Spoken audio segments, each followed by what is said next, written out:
মধ্যে যাওয়ার পরে, মানুষ মৃত্যুবরণ করার পরে যখন কবরের মধ্যে রাখা হয়, সেই কবরে রাখার পর যদি আমল করে যাইতে পারি, মাশাআল্লাহ, আল্লাহ রাব্বুল আলামিন আমাদের কবরকে জান্নাতের বাগিচা বানায়া দিবেন।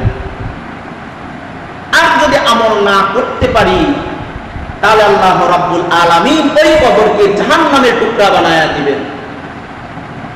তখন সেই কবরকে কিভাবে জান্নাতের বাগিচা বানানো যাবে, কিভাবে কবরের আযাব থেকে মুক্ত পাওয়া যাবে, কবরের মধ্যে যে আযাব হবে সেটা আমাদের সকলেরই বিশ্বাস করতে হবে। এমন কেউ নাই, কেউ বলতে পারবে না যে কবরের মধ্যে আযাব হবে না।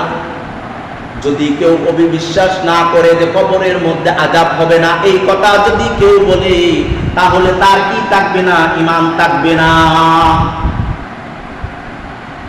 আমরা যারা ঈমানদার, যারা মুসলমান, আমরা সকলেই বিশ্বাস করি কবরের মধ্যে আযাব সৃষ্টি হবে, কবরের মধ্যে আযাব হবে, এটা কিন্তু আমরা সকলেই বিশ্বাস করি।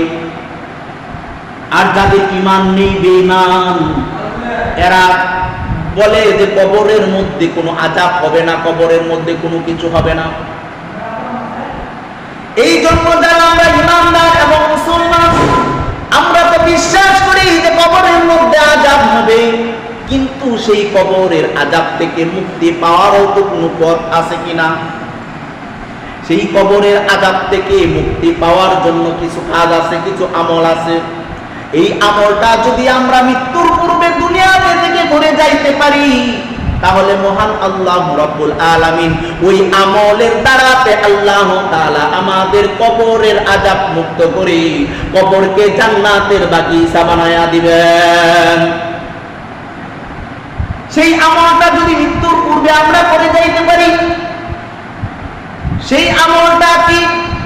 তাহলে শুনুন, সেই আমলটা হচ্ছে মহাগ্রন্থ পবিত্র আল কোরআনের মধ্যে সূরা মুলুক নামে একটা সূরা আছে, যেটা আমরা অনেকেই জানি, তাবারাকাল্লাযী সূরা, অনেকেই বলি এইভাবে সূরা।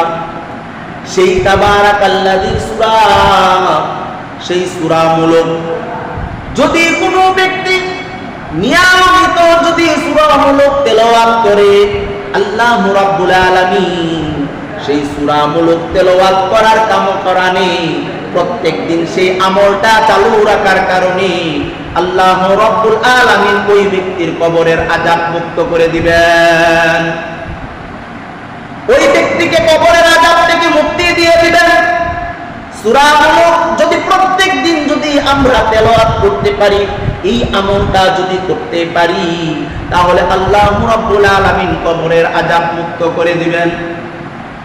এই সূরা মুলুক শুধু কবরের আযাব মুক্ত না, এই সূরা মুলুকের আরো অনেক অসংখ্য ফজিলত আছে। যেমন এই সূরা মুলুক আপনাকে, এই সূরা মুলুক তেলাওয়াত করার কারণে কবরের আযাব মুক্ত হলো। এই সূরা মুলুক আপনাকে জান্নাতে না যাওয়া পর্যন্ত আল্লাহ তাআলার সাথে তর্ক বিতর্ক করবে। আল্লাহ তাআলার সাথে যারা করতে থাকবে, উকিলের মতো যারা করতে থাকবে, আপনাকে যতক্ষণ পর্যন্ত জান্নাতে না নেবেন, ততক্ষণ পর্যন্ত ওই সূরা মুলুক আল্লাহর সাথে যারা করতেই থাকবে। তাহলে এই সূরা মুলুকের দাম অনেক বেশি। এই জন্য আমরা প্রথম ঘাটি কবর, মৃত্যুর পরে প্রথম ঘাটি কি কবর, সেই কবরের আযাব থেকে যদি এই সূরার মাধ্যমে মুক্তি পেতে পারি, তাহলে মহান আল্লাহ রাব্বুল আলামিন ইচ্ছা করলে এই সূরার মাধ্যমে বাকি পথ এবং জান্নাত পর্যন্ত জান্নাত পর্যন্ত রাস্তার সকল বাধা বিপত্তি কি করবেন? মুক্ত করে দিবেন। তো বন্ধুগণ আমার, আমাদের সকলেরই উচিত এই সূরা মুলুক বেশি বেশি তেলাওয়াত করা, এই সূরা মুলুক বেশি বেশি পাঠ করা। তাহলে মহান আল্লাহ রাব্বুল আলামিন আমাদেরকে জান্নাত নসিব করবেন এবং কবরের আযাব মুক্ত করিয়া দিবেন। তো বন্ধুগণ আমার, মহান আল্লাহ রাব্বুল আলামিন যেন আমাদের সকলকেই যেন আল্লাহ রাব্বুল আলামিন আমাদের প্রত্যেককেই যেন এই সূরা মুলুক তেলাওয়াত করে কবরের আযাব থেকে মুক্তি পাওয়ার তৌফিক যেন আল্লাহ রাব্বুল আলামিন আমাদের সকলকেই দান করেন।